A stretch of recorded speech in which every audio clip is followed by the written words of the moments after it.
by Diabetes Educator, along with Roxanne here.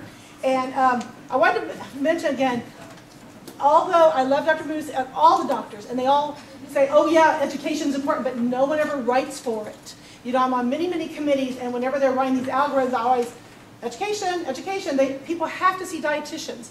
And like Lisa said this morning, people are just clueless about carbohydrates. They have no clue. A gentleman I just saw a few minutes ago is trying to lose weight, yet he has biscuits and gravy every morning for breakfast, bologna sandwiches with mayonnaise, and something similar for supper. I said, you know, you're not going to starve. You just need to make better choices about things. And so I'm going to talk a little bit just assessing them. I think this is something nurses and dietitians do on a regular basis, but you might not think about quite that way. So I want to just talk a little bit about, just the general ones or things you should be looking at, thinking about, stuff like that. Now, the statistics on those patients over age 65, you know, America and the world in general is just aging. We're getting better at keeping people alive longer. We've got, you know, new technologies. We've got all the new antibiotics and stuff. Back in 1900, there was only 3 million people over the age of 65. You know, the life expectancy in 1900 was about 45 to 46 years old. So we made big, big strides in that. In 1990, we had that up to 30, now there's 31 million Americans. In the year 2000, look how much it's jumping in those 10-year increments. And it's predicted by the year 2050 that the number of people over age 65 will reach 88 million, which makes a whole new setup as far as how we deal with the patients, how we take care of patients, just the way of putting in buildings and stuff, you know, making sure that it's accommodating for people who aren't quite as spry as they once were. Also, interestingly, I'm sure y'all are aware of this too, part of our big problem we're having is that when they set up Social Security, the idea was that people were going to be dead by the time they were 65. And honest to goodness, there is a cardiologist here in town, very prominent cardiologist. I remember very clearly working with him back in the 80s. And there was a gentleman who came in with diabetes. I said, well, doctor, we're staying at home with a high sugar. He goes, that's okay. He's got diabetes, and he's 65. He'll be dead soon. I'm thinking, oh, that's appalling. Kind of like Roxanne, my family lives a lot longer than that. I don't plan on dying at 65. Yeah, I'm going to get busy. I got other things to do. So anyway, so we grossly outpaced that. And I think the last thing I read was that the average life expectancy for men right now in the United States is 79. For Mexican-American men specific, not Hispanic, but Mexican-American men specific, it's 85. So I always tell patients, if the odds of you living to be 85 is very, very good. The whole thing with diabetes is being able to see, pee, and walk when you get old. If you want to be able to see, pee, and walk when you're 80, you need to take better care of yourself now. Again, according to WHO, it is the fastest growing segment is those 80 and older. Now, nearly 80% of these older adults have one or more chronic conditions, be it diabetes, cardiovascular disease, urinary incontinence, dementia, or obesity.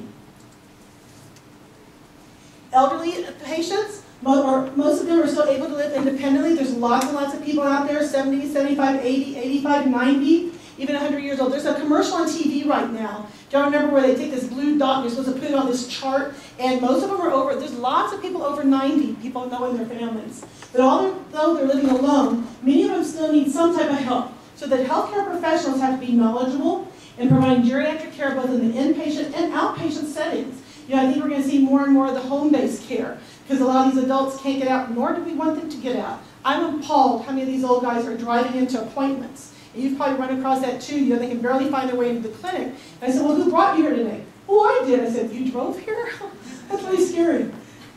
But this care will include preventative care, looking at things we can do to prevent problems, prevent foot ulcers, prevent diabetes, prevent some of the chronic diseases. Risk identification, who are the patients at risk for developing some of these problems, what can we do to intervene? Doing some patient education, which is very important. The majority of people have very, very poor health literacy. And it's even got to the point where it's very specific, like the chief of neurology, the neurosurgeon's wife has diabetes. I was petrified to talk to him, but he knows nothing about diabetes. He knows neurology, but he didn't know anything about diabetes. So again, everybody's been very compartmentalized. And so again, we need to help patients be whatever level they're on and their socioeconomic status with some education on their specific problems. Then also promote health and wellness. You know, we have a health and wellness promotion program here at the VA. And again, with getting patients involved, getting them rolling, making sure they understand how important it is to do some prevention and take care of themselves. Now, this puts increased demands on healthcare providers. Nurses need increased knowledge and skills in elderly care. And there's been significant increases in gerontology over the last few years. You know, 25 years ago, this was not a big deal. No one studied gerontology. But now they have, that can be a specialty, both in the medicine area and also in nursing. Nurse practitioner programs, everyone need to be looking at that for the specifics for dealing with the elderly. Now, the role of healthcare providers is to assist the elderly in effectively managing those health problems, creating and maintaining safe and healthy living environments. If anyone's been to their grandmother's house lately and see all the stuff they have, you know, there's just stuff everywhere. It's a lifetime of collections of things, but making sure that stuff is put away safely so the older folks don't trip over it, don't fall over it, be careful with the loose rugs. Interesting, I went to an estate sale this past weekend, and I got there late. This estate sale started on Wednesday. I got there by Saturday. You could still barely walk through the house. Obviously, these people had a lot of stuff. And so I was wondering, how do they get, how do they get anywhere? I guess, like, on hoarders, you just have those little paths and stuff. But that's kind of dangerous for some of these older people. Just being able to help them with that kind of thing. And as Lisa said, when you go in the house, start pointing some of those things out, because I don't know about y'all, but I can leave a pair of shoes in the floor on purpose, and my family just keeps walking around it. I'm thinking someone would pick them up and take them back to the closet where it belongs. And I think that happens with older people too. It becomes just part of the furniture. And then also help them live lives of quality with dignity. I know there's a lot of discussion about, do we really want to have quality life or quantity?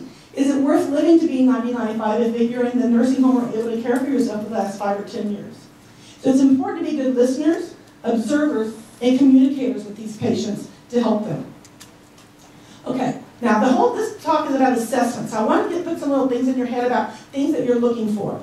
The first glance assessment. These are the things that when you go out to the clinic to call the patient's name, things you can be assessing already as they're getting up out of the chair.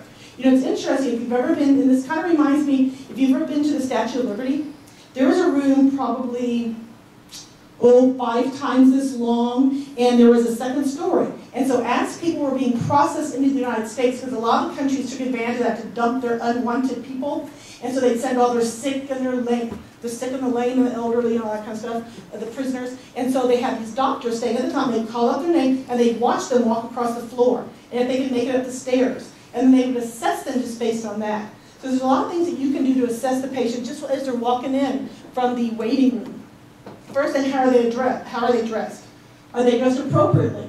Do they have on 3 or 4 coats this time of the year? So you'll kind of be getting a feel for that. Are their clothes neat and clean? Do they take care of themselves? Are they able to? Do they have somebody else taking care of them? How's their hygiene? Dr. Blodgett has a can of air freshener in her office, because every once in a while, we have to spray the chair down when people get done because they just smell so bad.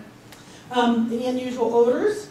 Is there any evidence of bruising, laceration, scars, burn marks? Is this person falling at home and not telling you? Are they being abused? Do they even have the sensory to be able to tell when they have those bruises and stuff? Physically, can the person get out of the chair independently? It's always amazing to me all the effort made just to get up from the clinic area. Can they ambulate independently? Are they using a cane or walker? Lots of the wheelchairs and stuff. Observe their gait. Is there any problem with foot drop? Or they shuffle their feet? Are there tremors or unusual movements of extremities? Socialization skills. Once you meet them at the door, that's how we do it. Do they make eye contact with you? Do they reply appropriately? One of the things I was going to comment just a minute ago was when you first go out to call them in, do they respond? You know, when you call Smith, and you can tell who's paying attention because they're all looking at you. There's always somebody not paying attention. And so you have to go over and tap them on the arm and say, Mr. Smith, oh yes. Now is that because he's hard of hearing, he's just not paying attention, he's distracted? But that can give you your first clue right there if you can't even get them to recognize their name.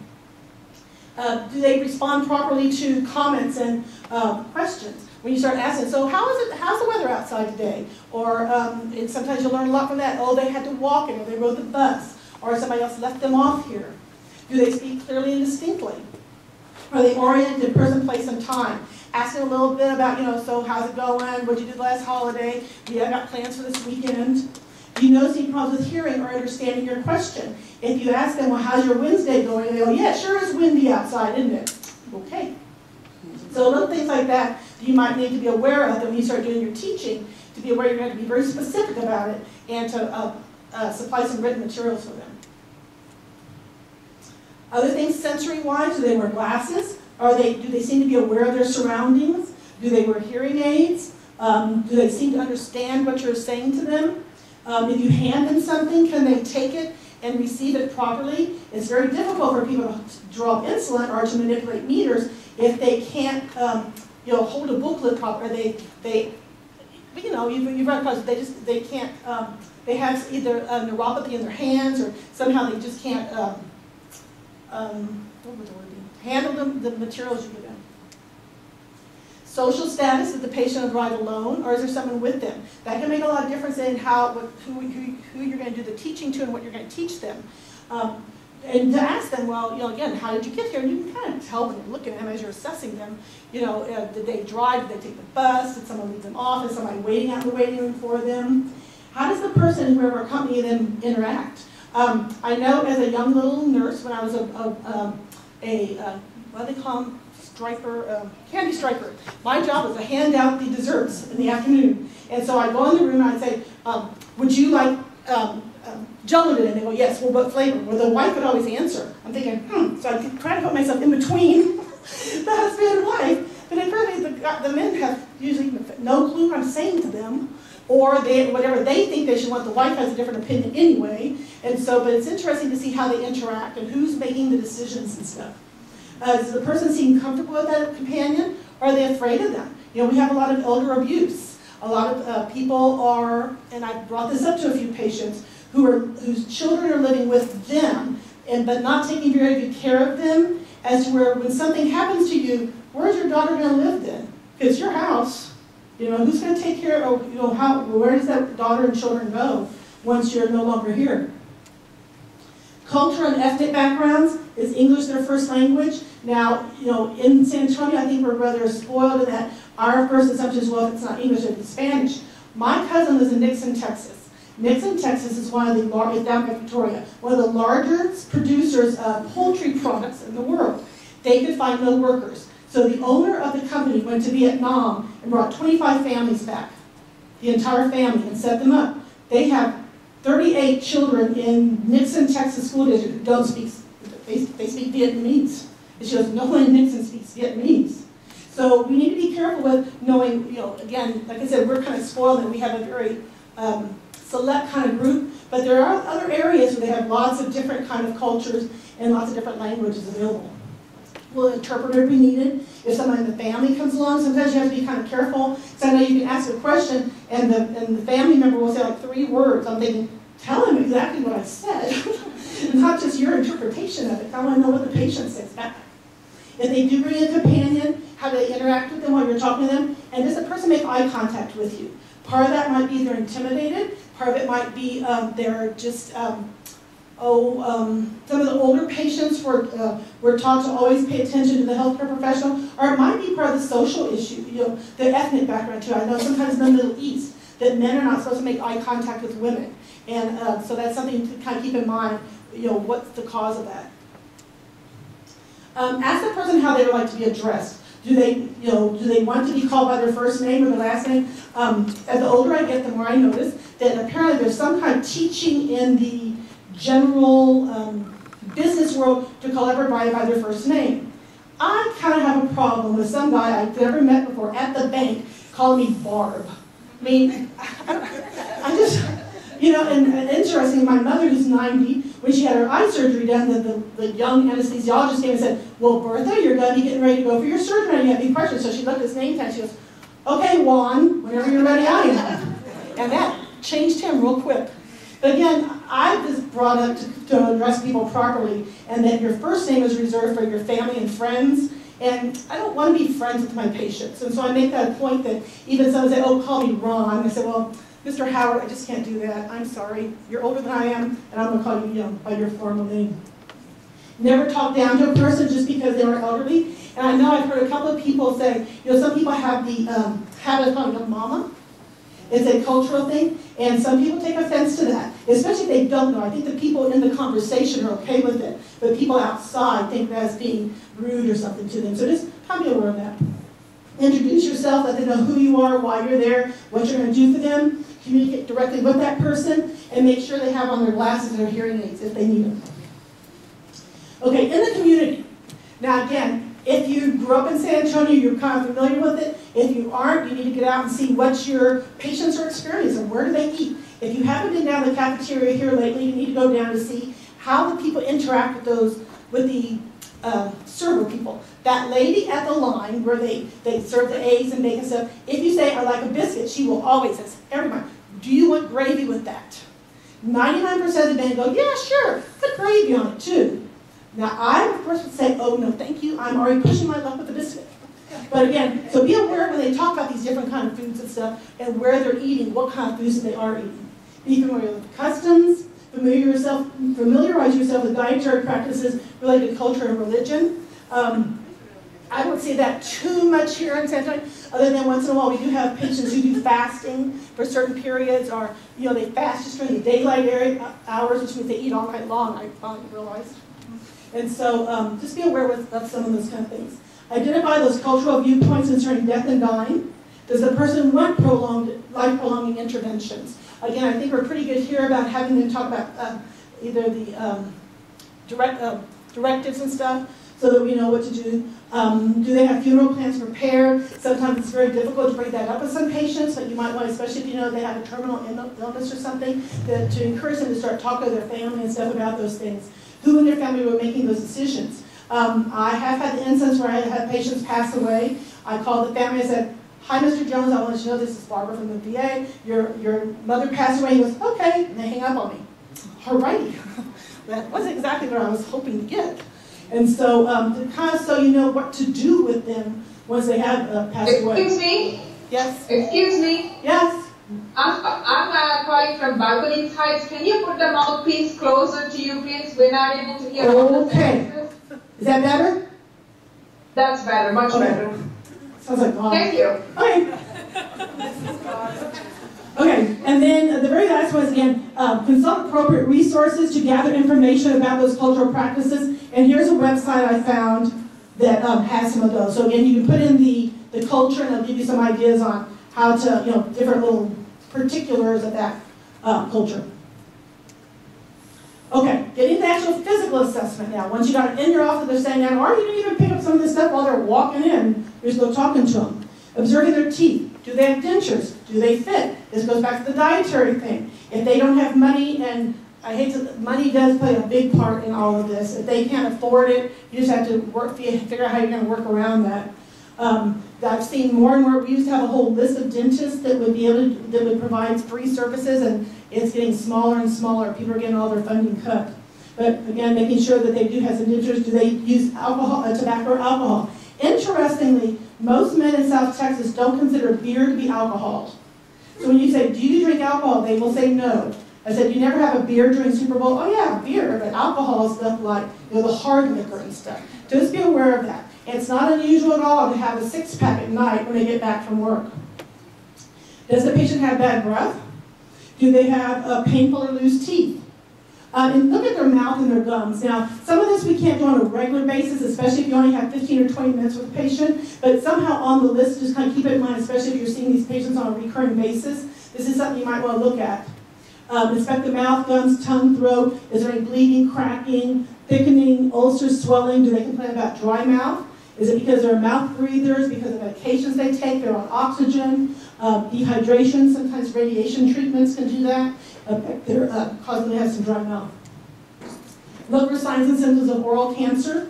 Do they have lumps or thickening in the lips or in their mouth? Do they have sores on their lips or their mouth that do not heal? White or red patches on the gums and tongue?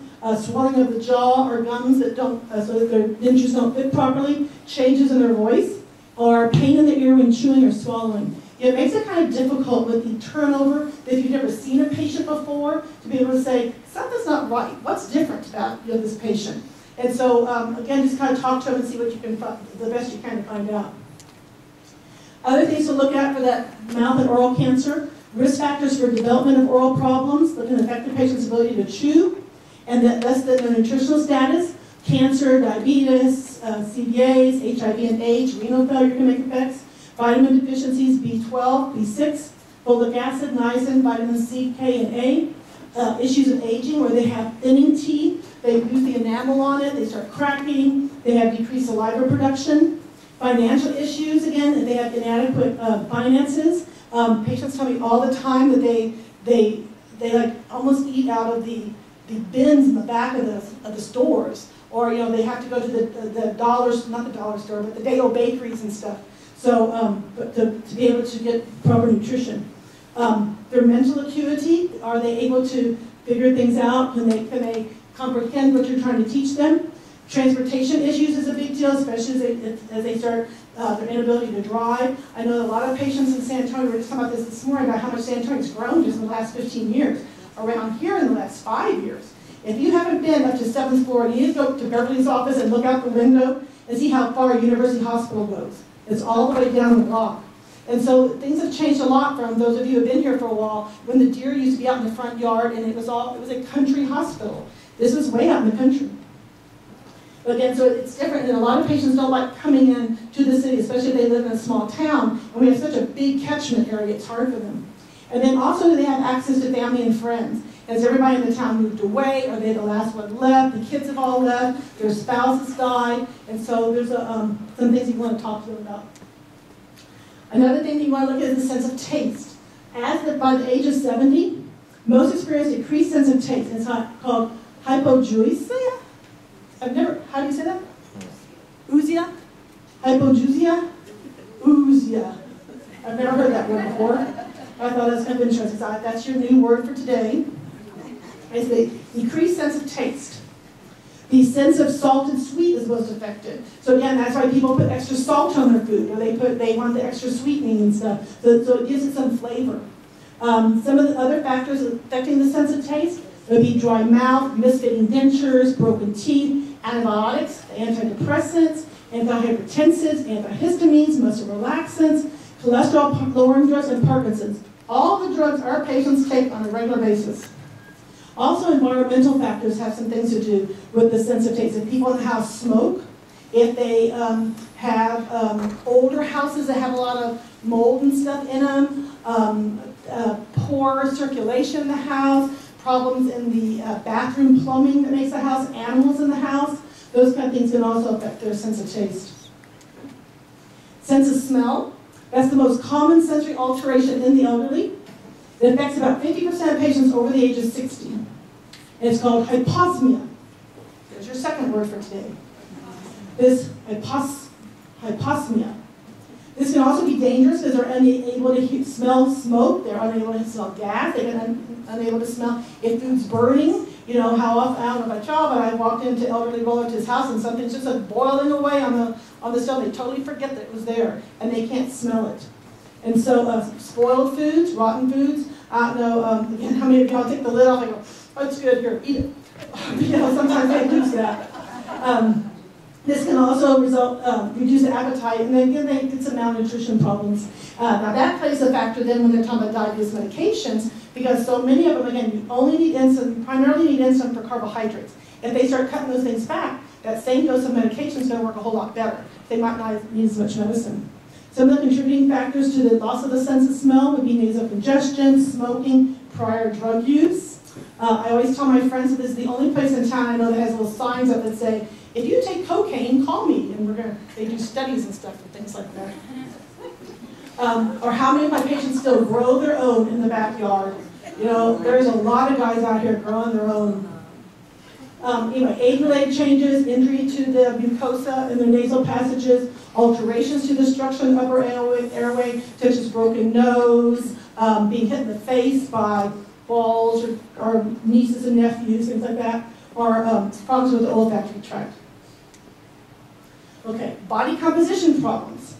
One, this is very depressing, that as you get older, you have a loss of lean muscle mass. It's due to the reduction in activity, reduced hormonal production, and just alterations in nutrition. The maintenance of caloric intake when you are younger results in fat deposit. Okay. If you maintain the same caloric intake as you did when you were younger, whereas when you're younger you put on muscle mass, as you get older it turns into fat. So you can be eating the exact same calories, but put on more fat than you do muscle. This results in a reduction in strength and endurance, especially in the older gentlemen who are trying to still maintain being active and stuff. It's hard to do. This increases their risk for falls. Also, there's been some research that shows a 10% reduction in muscle mass is linked to an increased mortality in older adults. So again, there's a certain body weight that's necessary just to keep your muscles in line, keep your bones in line. Now, the gym clinic does have a walking program. Beverly Orsack's in charge of that. She has some flyers on the back that look like this. So it's things they do in their house. It's not like they have to come to a class or anything. They get a pedometer. She calls and talks to them about now. You know, it's a coaching and encouragement type of thing, just kind of keep them moving and stuff. So if anybody's interested, oops, is it gone? I'm going to Hello. I spoke too fast. It's burned out. I have a lot of things to tell you. Okay. What was I going to say? Anyway, there's some flyers on the back, so if you're interested in sending your patients for this, please do so. Because again, it's just a little extra coaching and stuff to help keep them more active. Okay. Also looking at that body composition then is loss of bone mineral density. We're having a big problem with osteoporosis. Osteoporosis used to be thought of as a problem for women. We're seeing more and more men with osteoporosis problems also. And so that's one of our bigger clinics is the low T clinic on Fridays. So they're looking at those kind of things. And that increases the risk of fractures as well as falls. Decrease in the size and number of gastric glands actually occurs. So you have decreased gastric acid production, which results in atrophic gastritis types of problems. You have decreased acidity in the stomach, so you have poor iron and B12 absorption. And then you also have slow peristalsis in the intestines. So that with a poor fluid and fiber intake, lack of exercise and chronic illness, end up with constipation. And you know how big these older people are on their bowel movements. It's a big, big issue that keep their bowels moving. One of the things I wanted to comment on, Roxanne made a comment about going up and down your toes. My mother would go to fall prevention classes. They have them at the Senior Citizen Center. And that's one of the things they told her, is just going up and down your toes like this. And so she had a little chair in front of her TV that she would bounce up and down. And I also saw, to verify this, is that when they were doing, I don't know if you all saw a couple months ago, A Day in the Life of Miss America. They had them doing the same thing, but they would go up and down like this. Apparently that's how you tighten up all these muscles here. Just so y'all know. In case you have some free time. Okay. Yeah, find some steps and hold on. Okay. The other body composition problems is that diminished thirst drive. Now that's the times I've seen patients come in from nursing homes with extremely high glucoses. The highest I've ever seen was a patient with 2,000. The only problem is she hadn't been drinking. No one encouraged her to drink. She was bedridden. She couldn't get up. And so you lose your thirst drive. And so it's for skin turgor. And I used to, it's amazing to me that you can take someone's skin and do like that and it stays, you know? So dark colored urine, headaches, dizziness, increased heart rate, increased respiration, and often confusion again, just from being so dehydrated. You want to carefully monitor for signs of dehydration. If the patient's experiencing diarrhea and/or vomiting, because again, with the older folks, they have very limited fudge room. Also, if they're having excessive sweating, particularly now with the weather getting so hot, a lot of times we have to tell our patients to start cutting back on their diuretics because they will sweat out so much when it's so hot like this, then they end up being lightheaded and they get dehydrated. And then their creatinine bumps up all the time. Or again, they're taking too much diuretic. So it's a very fine line with some of these people by the time they get to their Lasix and stuff as to how much diuretic they need, especially if, when the weather gets hot, they start sweating more. They may be afraid of urinary incontinence. Again, a lot of older people are really concerned about leaking as when they're out and around, so they won't drink as much during the daytime, or if they know they're going to be going out somewhere, they will cut back on their fluids or cut back on their diuretic. Visual changes are important. These include cataracts, macular degeneration, generalized visual impairment. This has a big impact on when they're shopping. They really don't know what they're reading. It's hard for them to read labels in the grocery store. So we're talking to them about checking labels on things. They might not be able to do it. Also in food preparation and cooking. Things burn. They have to watch the, be prepared. It seems like, and I think there's been some general information in the newspapers about this. People don't cook anymore. Most people go out to eat. It's just easier, it's quicker. And one of the things with San Antonio, there's got a lot of good, cheap food. My son was telling me about a place on the east side, Eddie's Tacos, where you get 12 tacos for $6. And so 50 cents a piece, he goes, why would I waste my time wandering around HEB cooking? And so, but a lot of people take advantage of that kind of thing. So try to utilize something like Meals on Wheels, as Lisa said earlier, or get to the senior citizen centers, get them the meals delivered and stuff. Also transportation, they have problems in what they can't see properly. And so again, they might need to use some of the senior transportation services. This also becomes important when they're trying to draw up their dose of insulin. And so I've had several people say, well, just about this much. Or, so they can't even see the lines on the syringes. And so every day they're actually being a little bit different. Or the syringe, I had one gentleman, I think I told you about this last year, who the needle was above the level of the insulin, and he was drawing up air. He was giving himself 20 units of insulin every day, but it was all air. And he actually said, he goes, this insulin lasts a long time. I've had this bottle for at least a month and a half. And I said, well, bring it on in, I won't look at it. Well, he'd stick the needle in, and it was above the level of the insulin. And so he was sucking air and giving it every day. And so I had to kind of figure out, I said, okay, after 45 days, or 30 days, you have to just throw it away and get a new bottle. But a lot of the people who were raised in the Depression said they're trying to be conservative, they're trying to be frugal, they're trying to save money and stuff. And I said, you have to tell them, you don't pay for it anyway, so don't worry about it.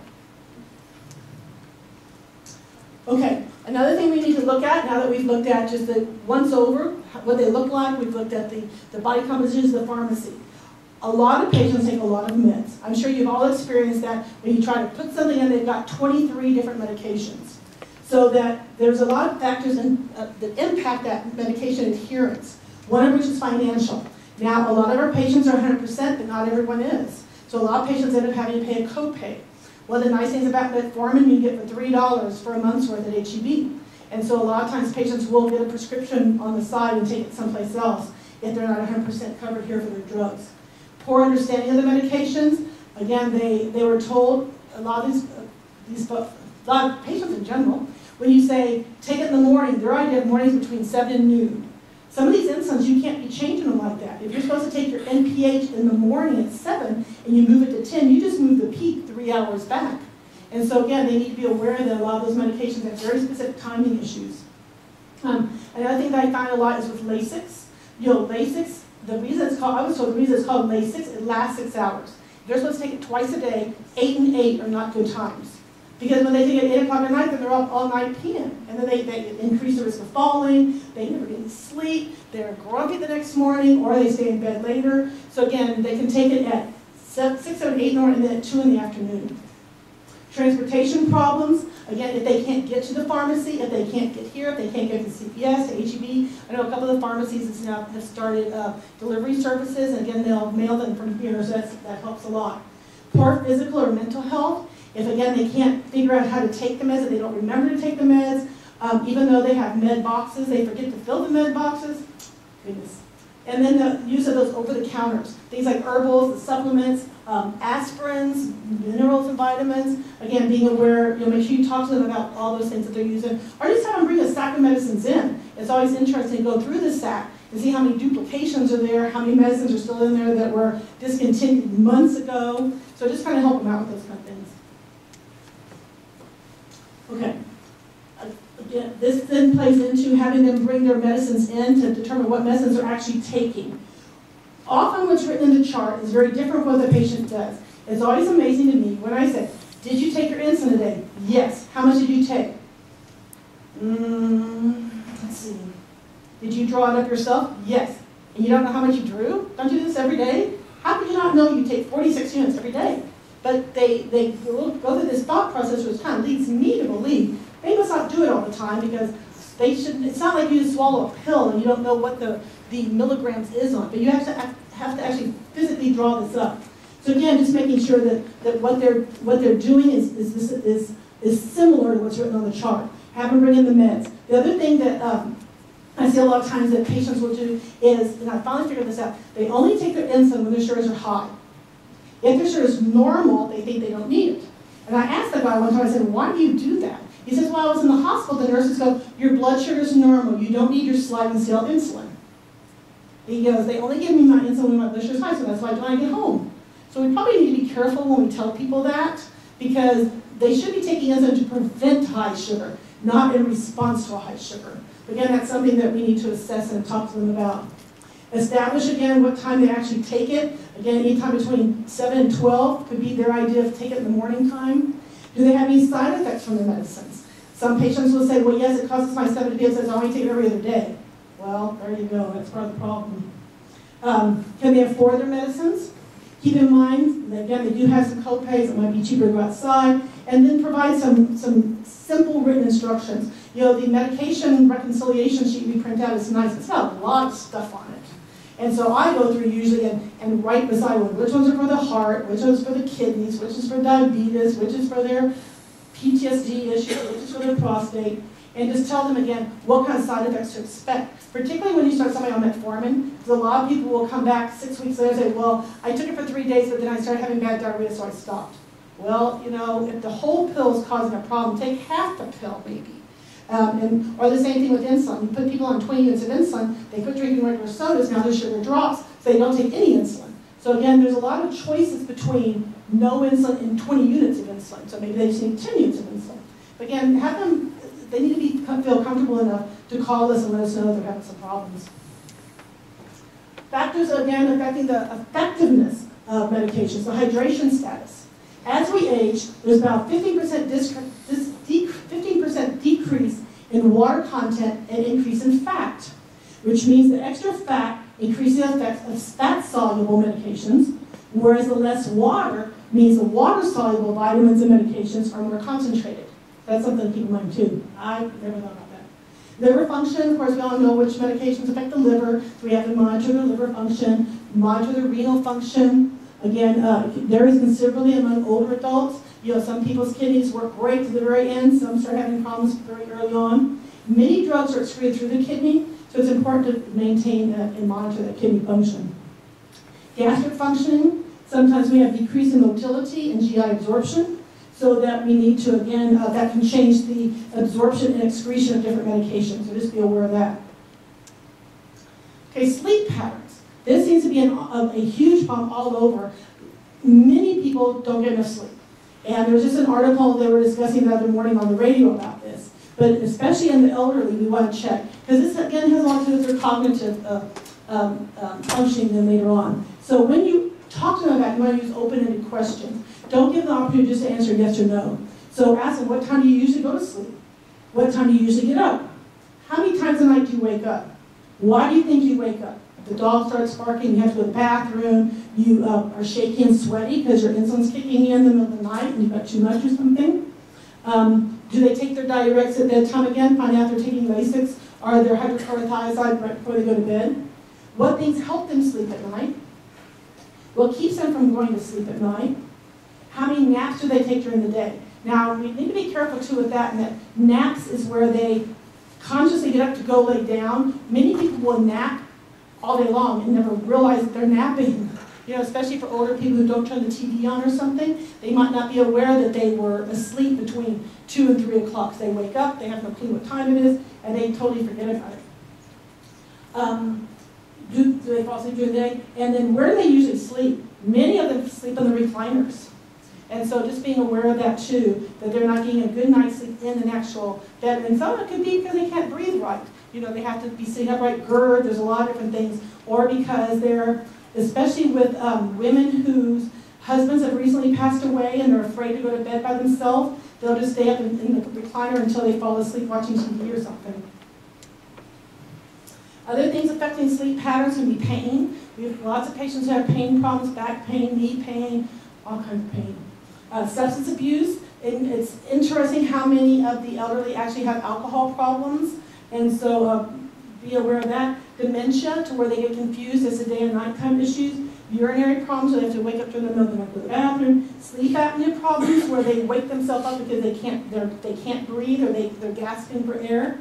Some of the medications, Some of the antidepressants, such as Zoloft and Paxil, should be taken in the morning time because they will not allow them to sleep properly. Anxiety or depression, people that lay in bed and worry all night about their children, their finances, whether or not they're going to be able to pay off their house, whether or not their Social Security check made it to the bank, all kinds of things. Excessive intake of caffeine, if they're having dessert after meals with coffee, if that bothers them. Cardiovascular or respiratory diseases might also affect their sleep patterns. And then social, family, and economic issues. Again, there's a lot of stuff going on nowadays with folks. And so just kind of referring them for social workers or somebody to help them with getting over some of those things or managing them. Now, mental health issues. Mental health and well-being is important to everyone, regardless of how old they are. Depression and anxiety are often overlooked in the elderly. Signs and symptoms can be mistakenly attributed to the aging process or dementia, so a thorough assessment is not usually done. Only 50% of older adults with mental health receive the proper mental health services. A lot of times they pass it off.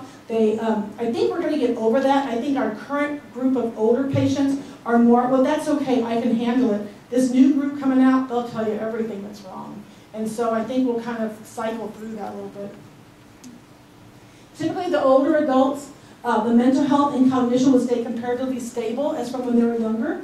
Most changes that do occur are usually not significant enough to cause issues with their activities of daily living. So as long as they're still able to take care of themselves, they're still eating properly, they're still making their appointments, they're still taking their medication, no one really picks up on them. Abrupt changes in cognition and function are usually indicative of a mental issue or physical problem, maybe a CVA. We had a man who came in the clinic just last week who, while I was talking to him, I'm thinking something's not clicking with this guy. And I also noticed his lip was drooping a little bit. So I asked his wife, is everything okay? She goes, well, he's been awfully confused this weekend. So we worked him up and he's in the hospital and now he had a stroke at home. And he didn't have any actual weakness and no one picked up on it. Now, normal age-related changes in cognition could be decreased speed in processing information. Now, if this sounds familiar, the elderly may take a longer time to actually learn new tasks and may need repetition and maybe, again, breaking it down into smaller pieces. As Roxanne said, teach them one thing at a time because they get overwhelmed. So just have them come back several times and let them master one skill before they move on to the next one. Slowing of ability to deal with multiple tasks. They can't figure out about, pull the syringe, inject it in the body. There's too many steps to it. And so if they can just learn part of that, it works a lot better than move on to the next thing. A decrease in ability to maintain attention and prioritize the important information. I'm sure those of you who have ever read anything about education is that tell them what you're going to tell them, and then tell them what you told them. Now we're going to learn how to check your blood sugar. This is how you do it. That's how you check your blood sugar. Let's go over that one more time. You repeat back to me what you're going to do when you get home. That also kind of falls in the category of, it's always interesting to me when we do the meter class, people who claim to check their sugar all the time have no clue how it works. I'm standing there watching them and they don't know what to do. And so how can they possibly be checking their blood sugar at home if they don't, that's like they forget how to put the toothpaste on the toothbrush? If you do this every day, it should be very easy. Sometimes they have a problem with name and word, word finding. When you call your children by everybody else's name, things like that. Or go through the whole list of children and grandchildren before you find the right one. Or the declined ability to use abstract thoughts. The ability to learn practical information, experiences, and wisdom continues until the end of life. But again, it just might be a little slower and might need to take little chunks of it. And again, assessing that patient to see what's going to work out best for them. Okay, depression is 2 times as high in elderly women versus men. It's a major risk factor for suicide in our elderly. It's the highest among Caucasians, followed by Asians, Hispanics, and non-Hispanics, blacks. There are a lot of substance abuse is involved, especially alcohol. Medications contributing to depression could be the antihypertensive, such as reserpine, the hormone replacement therapy, such as the estrogen and progesterone. Cardiac agents, digitalis, can increase the risk of suicide. Analgesics, such as codeine, and also the anti-anxiety agents, such as diazepam. It's kind of surprising. Okay, now the dementia part. So from depression, suicide, dementia, it's a syndrome which leads to a decline in multiple cognitive abilities. The signs and symptoms can range from mild cognitive impairment to total incapacitation. It's chronic and terminal, progressing to the point where the patient will be completely dependent just for activities of daily living. Somebody has to feed them, dress them, the whole works. There's no what makes it so difficult, there's no consistent course. There's no way you can say, it's going to take this long, or this is how fast it's going to happen. It's all very different, and it's very unpredictable. Per the Diagnostic and Statistical Manual of Psychiatric Disorders, the diagnostic criteria must include decline in memory and at least one other symptom. The ability to understand the spoken or written language and to generate understandable speech. The ability to recognize or identify objects. The ability to perform motor activities. The ability to think abstractly, make appropriate judgments, and plan to execute complex tasks. And the decline in cognitive ability must be of a severity to interfere with normal activities of daily living. So if you have a decline in memory and can't remember where your car keys are, as long as you don't have any of these other ones, you still don't have dementia. Okay. The most common type of dementia is Alzheimer's. It's responsible for about 50 to 70% of cases. If there's a subtle onset, the etiology is unknown. Researchers think there might be some genetics to it, or that there's some environmental factors that play a major role in the development. Again, this makes a big impact on society and our patients, and we really don't know what's causing it. There's 3 different stages, either mild, moderate, severe, and there's 6 aspects to determine the staging of it. One is memory, judgment and problem solving, orientation, community affairs, home and hobbies, and personal care. So again, those patients who can't remember to take their medicines, they can't remember where they left, not just the car keys, but the car sometimes. Doing things like turning on the stove and walking off and leaving it, not knowing, getting lost, not knowing where they are, wandering out of the house at night, not being able to find their way back, not being involved in community activities, not having hobbies any longer, and then also just not taking care of their personal daily activities, not shaving, not brushing their teeth, not bathing, things like that. Now, there's no definitive diagnostic study to confirm this. The treatment is focused on slowing the progression of the dementia and improving cognitive function, at least to the point where they can continue on taking care of their own activities of daily living. Some of the medications currently used are Namenda and Exelon, and that's used to treat that cognitive impairment. And complementary alternative therapies such as ginkgo biloba and vitamins and minerals are being studied at the current time.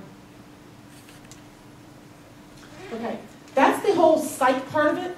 Now, there's lots of other assessments you should be doing. You should look at their cardiovascular system. You can look at the integumentary and their skin, their respiratory system, hematologic system, nervous system, GI system, GU system, musculoskeletal, and immune. But because this is a diabetes thing, we're only going to look at diabetes. This is a whole other session. Now, for physically assessing the elderly person with diabetes, we want to talk about there's increasing proportions of diabetes. Of course, everyone's read diabetes is now an epidemic. The general incidence in the U.S. is 8%, pushing kind of 9%. In South Texas, it bumps up to 25 to 50%. Cameron County down on the border has a 50-50 chance in that town of having type 2 diabetes. And that's every single person, including the children. So it's a big, big problem in South Texas. And the increasing incidence of those age 65 and older, particularly because people are living longer. Most often type 2 is due to the insulin resistance, and it's related to the advancing age, family history, and obesity. Roxanne talked about that a bit longer too.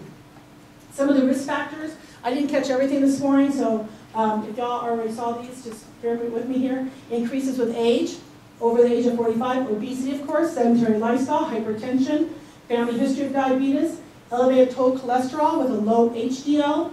If you're Hispanic, African American, Pacific Islander, Asian American, or Native American, and if you have impaired fasting glucose. Now, one of the things we will look at is which of those risk factors can you change?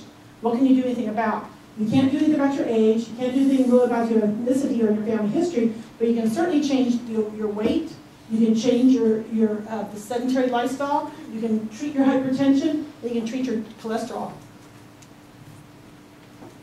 Now, these are just some of the early signs and symptoms. Fatigue. That's one of the things that everybody nowadays are fatigued.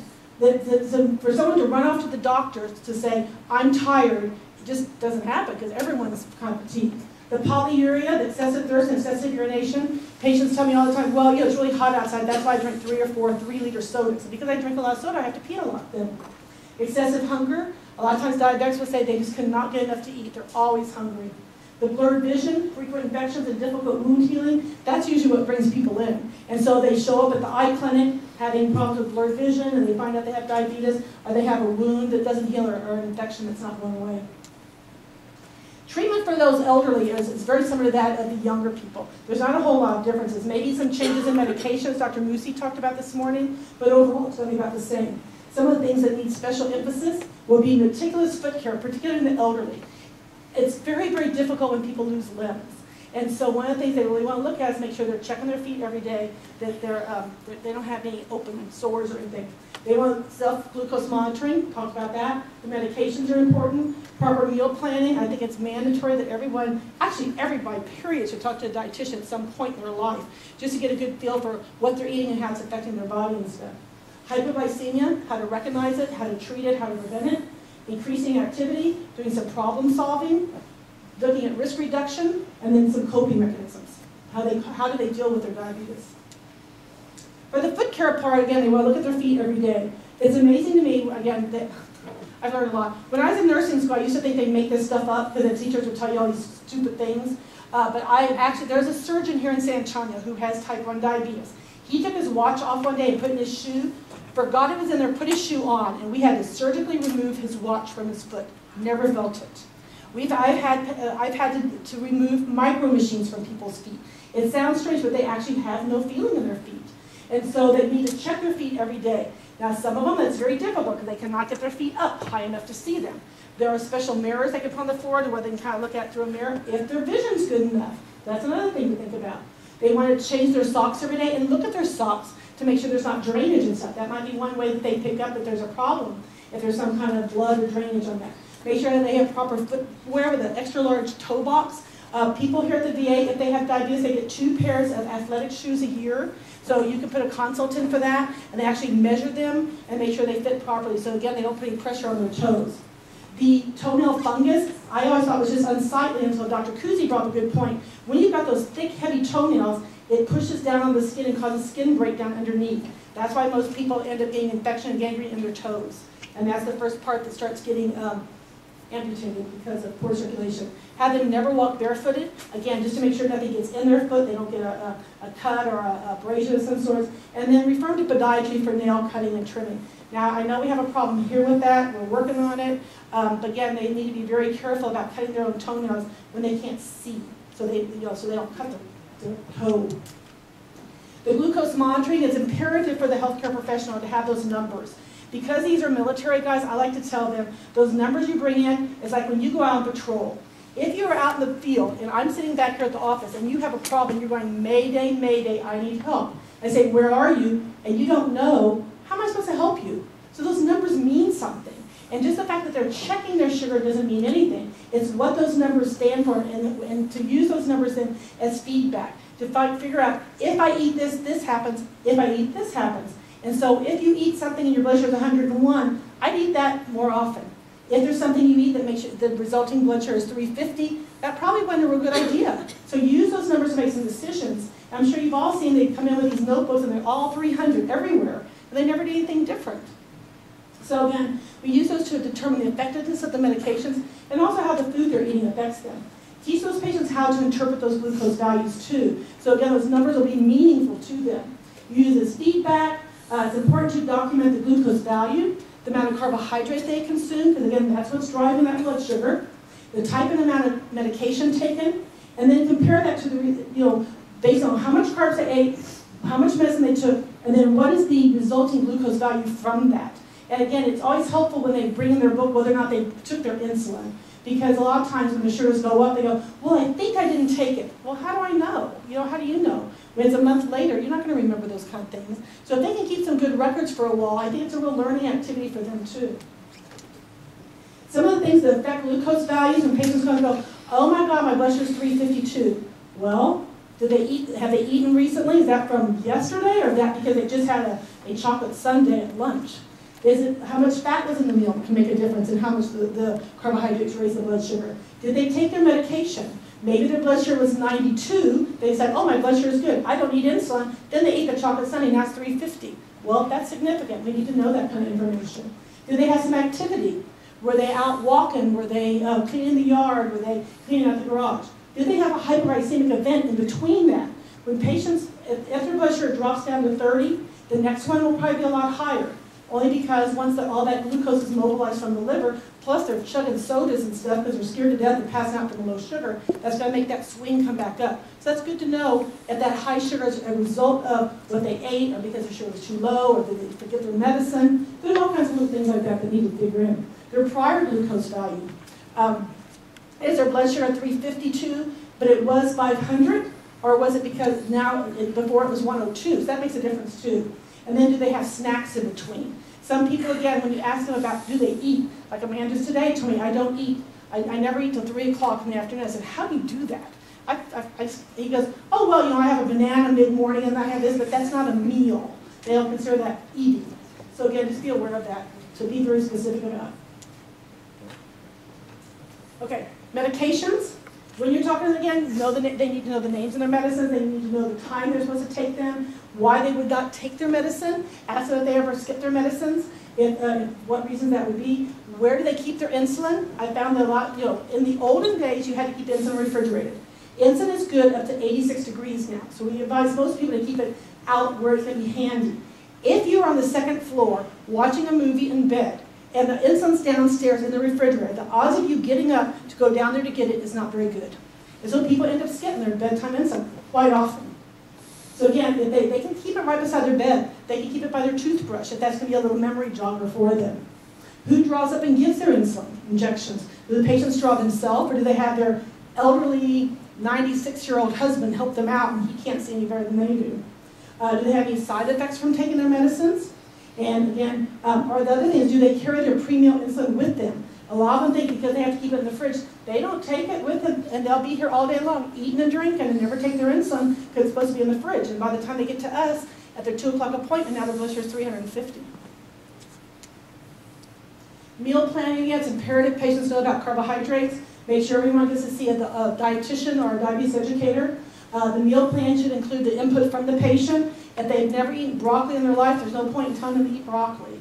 But again, if you can make some small changes in things, going from regular sorted diets or going from flour tortillas to corn tortillas. Y'all know that flour tortillas have 100 calories more than a corn tortilla does. If you're having 3 breakfast tacos every morning, that's pretty significant to cut out 300 calories right there. How often do they eat away from home? People eat away from home much more often than they used to. I've had patients in class tell me outright, I do not cook. I can't do this. And I said, yeah, you can. That Calorie King book has all the restaurants in it. Just wherever you're going to go, just make a better choice when you get there. Who does the cooking in the household? Make sure you talk to the person who does that. The timing of the meals. What time do they eat? Do they have a bedtime snack? Clarify what a meal is. A sandwich at 3 o'clock might not be a meal to them, but I think that's a meal. That's why we eat for a meal. And then beverages, or people drinking their calories. Gatorade's real popular in San Antonio.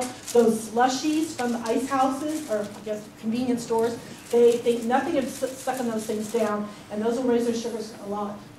Or the other thing is glucose-controlled Glucerna, which helps your diabetes just by drinking it. They don't realize that that's a meal replacement, not a meal supplement. So they will eat their cheeseburger and fries and drink a Glucerna afterwards because it helps to control their blood sugars.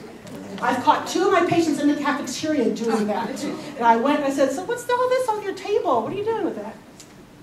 Okay, hypoglycemia. And in the elderly, recognizing hypoglycemia is very important because, again, it can lead to potentially cardiac problems. Ask them about low blood sugars. They get shaky, they get sweaty. Are they awakened during the middle of the night? They might not recognize the term hypoglycemia, so you have to use use your other skills for trying to figure that out. How often does that happen? How do they treat those low blood sugars? Do they document them? Is it a certain time? I found that a lot of times people, that the symptoms of low sugar and PTSD are very similar. So unless they're documenting it, I've had people stand up in class and I need to go get something to eat. And I said, so what's our problem? Yes, my blood sugar is low. I check it's 186. I said, it's not your blood sugar. Well, every day at 10 o'clock, I have to drink a soda because this happens. It's not their blood sugar. So again, make sure that they're checking their sugars, they can document that. They may need to notify their primary care provider to make some changes in their insulin dose. I really don't believe in the thing that you've got this certain dose, you have to eat to feed the insulin. You should take the insulin based on what you want to eat. That's the proper way to actually manage and control your diabetes. Activity is important. Assess the patient for any other underlying illnesses or problems, bad back, bad knees, you have a lot here. Do a cardiac workup if the patient's been sedentary for a long time and has any indication that might have some coronary artery disease. It's very helpful if we get physical therapy to work with them just a little bit. I know we have a huge backlog, but if we can kind of get them started with that. Start out with just simple walking. Every time I send the patients to cardiology, podiatry, they always have a little no back, patient needs to walk more. So get them started with 30 minutes a day. It can be 2 10 minutes, 3 10 minutes, anything more than what they're doing. And a lot of times patients forget about upper body activities too, so get them to have some little weights that they can use while they're sitting and watching TV. Problem solving, do they have a safe place to walk? Who can they walk with? Do they have friends that can meet them there? What equipment will they need? Make them a little list to go buy some tennis shoes or something. How will they handle going on trips? Try to problem solve some of the things in advance so they'll have them ready when those things occur. What's their favorite restaurant? What do they usually eat when they get there? What would be a better choice? Some of the risk reduction things, again, same for smoking cessation, controlling their hypertension, improving their lipids, helping them with losing weight. We do have a new weight loss clinic now, so if you have patients who need some help with that, we do have a weight management clinic, and then increasing activity. Coping, do patients actually have to accept their diabetes, or do they just have to learn to deal with it? I don't necessarily accept that I have to shave my legs. I do it, because I just don't want to gross everybody out. So again, there's things that people just need to do. And so work with them and help them to figure out how they're going to work it in with their regular routine. Do they cope by using alcohol, drugs, do they smoke? And then consider psychology or a psychiatric consult if necessary to help them with those things. Thank you a lot. That's the presentation on the diabetes part. Anybody have any questions or comments?